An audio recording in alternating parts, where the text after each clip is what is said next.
Demographically speaking, you can cluster people into different financial groups by age. Folks under age 18 are typically dependents. People age 18 to 45 are the big consumers. They're spending a lot of money raising kids and buying homes, but their incomes are low. High outflow, high consumption, high growth, high inflation, but low capital generation, low tax base.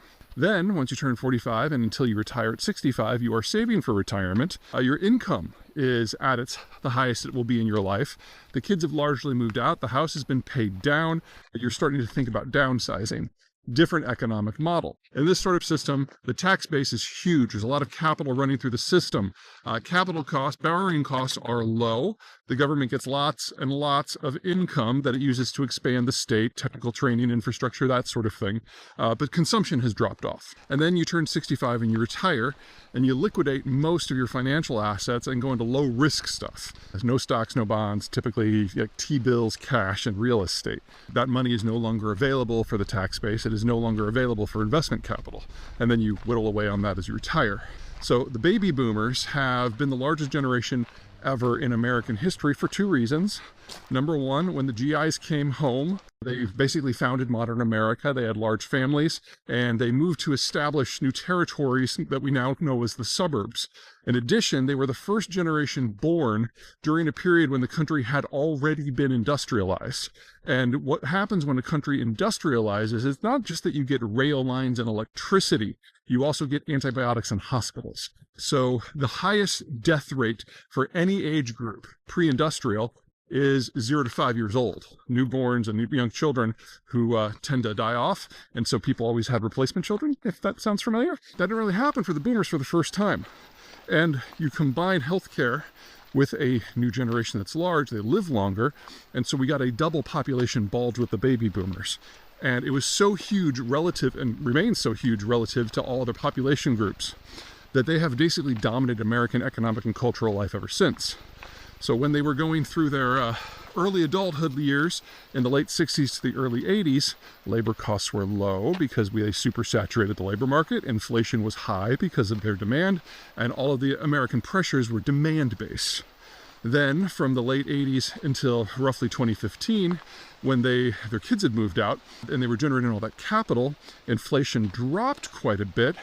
Growth slowed too, but all of that investment capital that they were generating pushed things forward, like, say, the tech revolution. That also allowed for the expansion of the government under Johnson and Nixon and Reagan. And during this time, the boomers, because the cash flows were robust, built a larger and a larger welfare state, primarily looking at themselves. If you fast forward today, now 2/3 of them are retired. They're taking their money, they're going home. The taxes that they're paying have dropped off, and we are left with a welfare state to fund their retirement without their income to pay for it all. And the next generation down, the one now entering the capital-rich part of their lives, is Generation X, which is the second smallest generation the United States has ever had. So simply on the numbers between the exiting boomers and the entering Xers, we're looking at chronic budget deficits, assuming the government was relatively circumspect in its spending. But our last few boomer governments, Trump, Biden, Obama, W. Bush, have been the most fiscally prolific in American history. And so we're looking at absolutely massive multi-trillion-dollar deficits every single year. Deficits massive, locked in as long as the boomers live, which is going to be on average, another 15 to 25 years based on who's doing the math. And during that whole time, the boomers have created a social welfare state for themselves that they never had any intention of paying for. And since the next generation down that is now becoming capital rich is Gen X, and the boomers have always outnumbered Gen X by a substantial margin, the financial burden will fall on them. In this, the boomers can count on getting voting backstop against any sort of fiscal reform from their children, who are the millennials, who are maybe the second most selfish generation in American history. So you can count on these two voting blocks agreeing that Xers should pay for everything. So assuming if at some point there is any effort in Congress to actually rationalize the budget, you're going to have these two voting blocks, the two largest voting blocks in American history, forcing that rationalization on the group that is most capital rich, Gen X. That's the bad side. That's the cleaning up the solo cups argument. But there is a positive side here. Specifically, with the boomers leaving, we have a lot of tension and tightness in our labor market. They were the largest generation ever, which means they were the largest work cadre ever. And because there were so many of them in the 60s, 70s, and 80s, they pushed down the cost of labor, which made the labor market hyper-competitive from a global point of view. And we had inflation due to their consumption from any number of points of view, but from their earning potential was actually fairly low. So most of the hand-wringing during that era about wage increases being too low for the inflation rate was totally rooted in the size of the boomers and that disconnect. In order to make ends meet, that made the boomers the most mobile generation we've ever had in history since the time of the pioneers, because it was all about going to wherever they could get a little bit more income. And it also pushed women into the workforce in order to get a second income. You play that forward for a couple of decades, and you change the labor market, you change social norms, you get the sexual revolution, you get the women's rights movements. All of these things were because there were so many boomers. But now that all of that labor is leaving the market, we have something that from a global point of view is a lot more typical, and we're just not used to it. And so we have labor inflation eking into the system now. Something to remember about the boomers. When you have a two-income household because you have to for financial reasons, the pressure on the family unit and the pressure on married couples is really robust.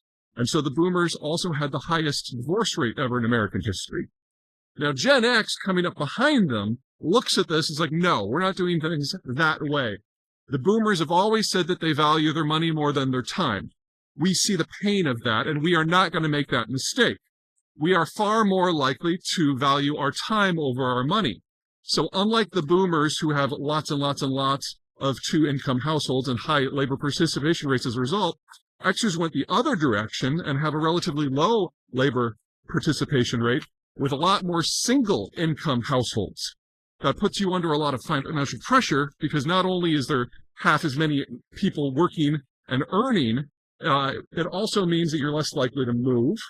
And you're also at the bottom of the totem pole with all these boomers above you. So Xers were working in a super saturated labor market that they couldn't really affect because they were down at the bottom, and they were less likely to work in order to preserve their families. It gives us a much lower divorce rate, much more stable relationship rate than anything that the boomers had, but wow, did we pay for it. We saw the lowest increases in take-home pay on an annual basis of any worker generation in American history, until about 5 years ago when 1/3 of the boomers had already retired. And now in the last 5 years, we've seen the greatest increases in take-home pay of any American generation ever, because all of the skilled, all of the upper-level management jobs are becoming available at the same time. And even if everyone in Gen X wanted to work, and I guarantee you, we do not, there would have never been enough of us to fill all those boomer shoes anyway. And so, from the Xer point of view, we're seeing record increases in take-home pay for the first time in our adult lives. Now, the rest of the world knows that as labor inflation, but honestly, the rest of you can suck it, because we're finally having our moment. At some point in the next 10 to 15 years, when the Xers are at the peak of their income and the peak of their wealth because of this delayed gratification, there is going to be a conversation in the United States led by the 6 millennials who can do math about rationalizing the budget. So Larry, Mo, Curly, Thelma, Louise, and LaFonda are going to sit down and run the math and realize that the only way they can make the budget make sense is to basically gut Gen X, and they'll have the voting power to do it. Now, until we get to that point, it's a Gen X world. We're going to control all of the money. We're going to control the majority of the property. We're going to dominate the stock market, and we're in a situation of supply and demand. If capital is available in limited supply, if demand is robust in a time when the millennials are having their kids and building their homes, large generation demand, and we need to reindustrialize the United States, doubling the size of the industrial plant, whoever has the capital, Gen X, is going to be able to demand exorbitant rates for it. And it's going to be a great time until such time as the millennials actually run the numbers.